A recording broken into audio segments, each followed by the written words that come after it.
back to SK Lifestyle. Just like the title suggests, I want to do a comparison between Sea-Doo and Yamaha, specifically the GTI over the other models that I was looking at in Yamaha's lineup.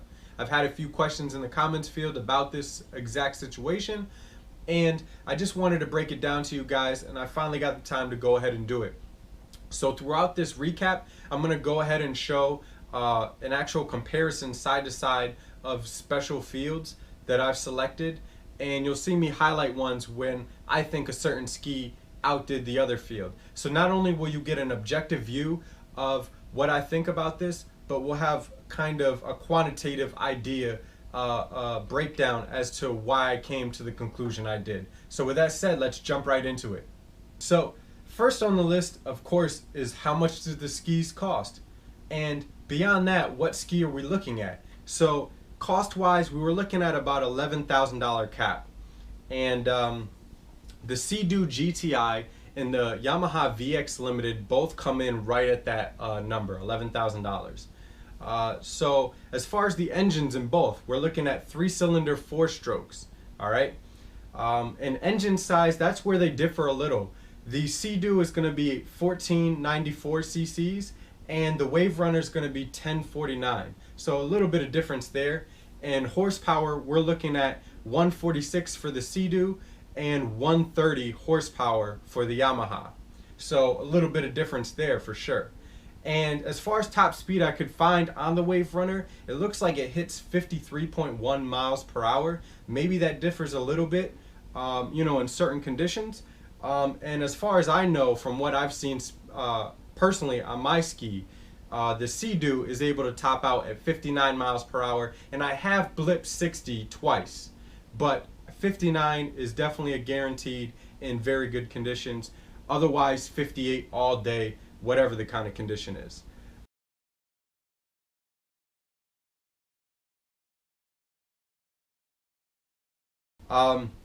Both skis line up right at 11 feet long and 4 feet wide. And fuel tanks, now they do differ on this segment as well.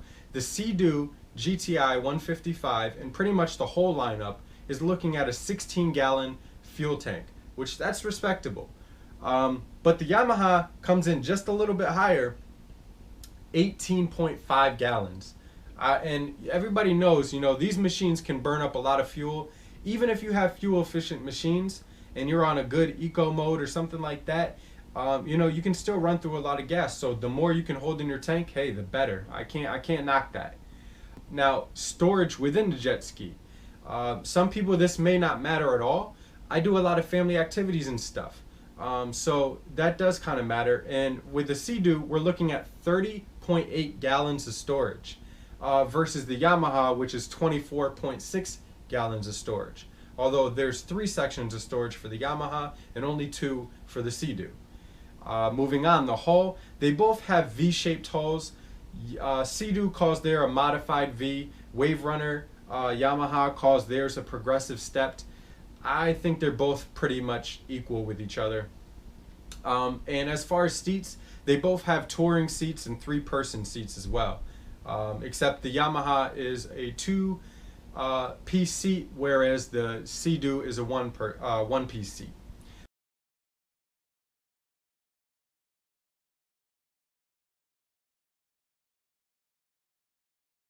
Both do come with reboarding ladders. The Yamaha's is a little wider, but thinner, and the Sea-Doo's is just a little bit shorter width-wise, although still very significant to use, very good size, but it is a little thicker with the padding on there.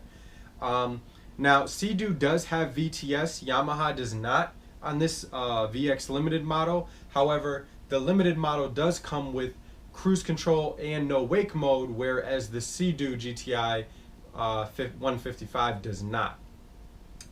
Now, and I do think the Limited does come with the cruise control, but obviously I didn't get the 155 Limited. Moving on, turf. Sea-Doo has some of the best turf that I can think of and that I've felt, and it's a rubberized non-skid mat.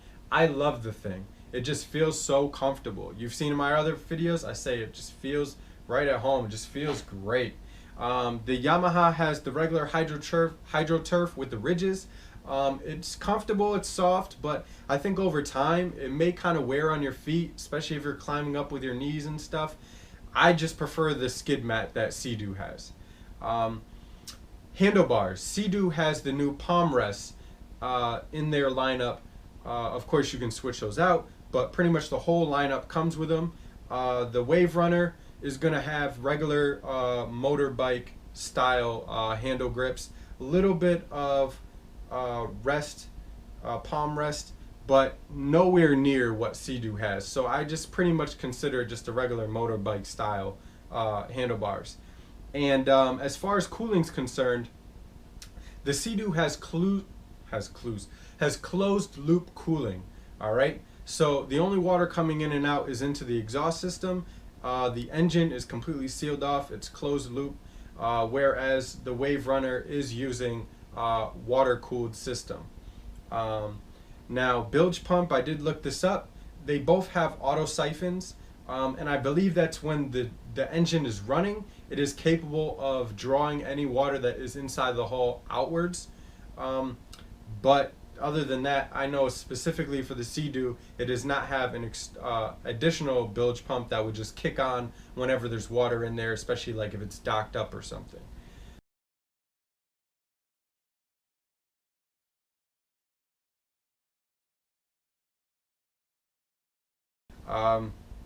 The keys, they both have tether cords.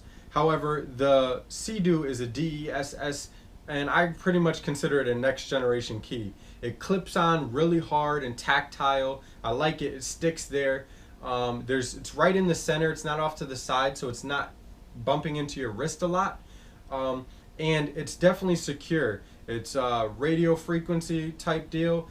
There's no stealing another Sea-Doo with any Sea-Doo key, and I love that. And it's just very comfortable. It floats. It just works well. The Waverunner, I do think they have some sort of security system going on, but it's still the old style tether clip-on, and it's just really not as adequate as what the Sea-Doo comes with.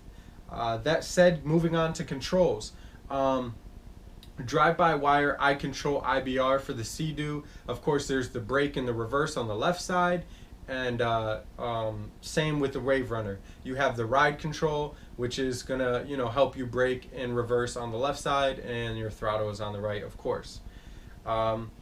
Towing. Both do have the ability to tow a tube or a wakeboarder or that sort of thing. However, the Waverunner does come with a tow hook on the VX Limited, whereas the Sea-Doo only comes with the tow ring. So, a little difference there. Both have stainless steel impellers as well, in case you were wondering. Moving on. Now, for colors, for the generation that I had, 2017, there was black, green, and white, as well as orange, black, and white. And for the Waverunner VX Limited, you had your options of red, black, and white, or blue, black, and white. So pretty decent color choices there.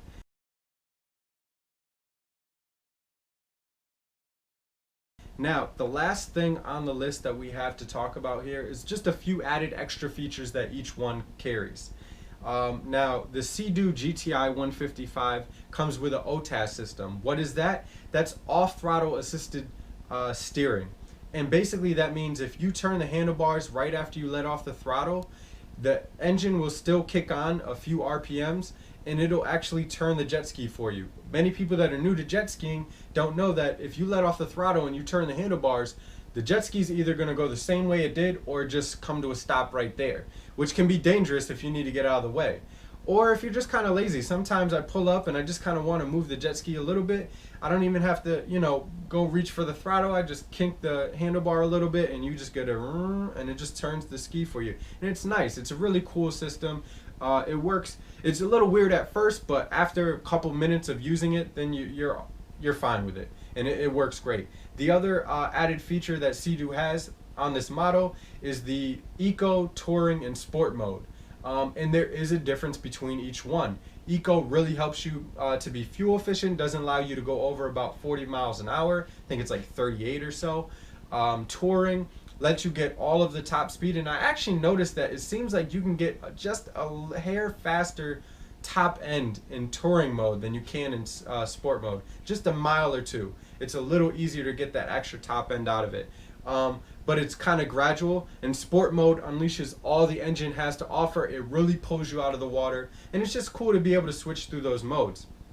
Now, for the Yamaha VX Limited Waverunner, you're looking at a Nano XL hull, which, you know, may be cool to you. It does come with the underseat storage. As I said, there's 3 parts to their storage, even though there's not as much overall gallons of storage. It does have watertight underseat storage in the back. It came with a 1-person tube that matches the Jetski. And then it has pull-up cleats. Now the pull-up cleats are really cool. I definitely like that design. I kind of wish that Sea-Doo would incorporate that somehow into the Sea-Doos. And those are basically just on the rails in the front and the back, and it just makes docking up real quick. And then it also came with an inflator, and it came with a solar charger for the battery. So those are some of the extra features that each one came with. And as I'll show you up on the screen, as we scroll through these, the Sea-Doo ended up with 11, and the Waverunner ended up with 6 overall winning categories.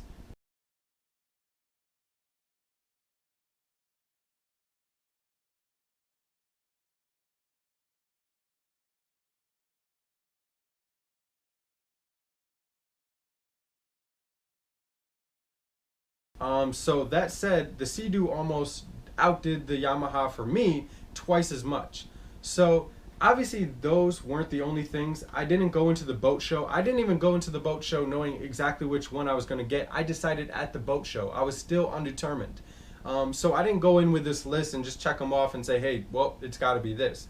But it was cool going back over this. That was some of the choices in my mind that I had made at the time. Of course, styling.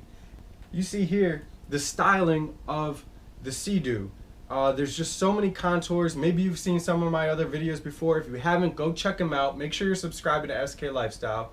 But you can see the front of the Sea-Doo GTI just looks like a transformer. There's so many contours. There's so many it's really intricate. They did a really good job with it. And I do a lot of red and black.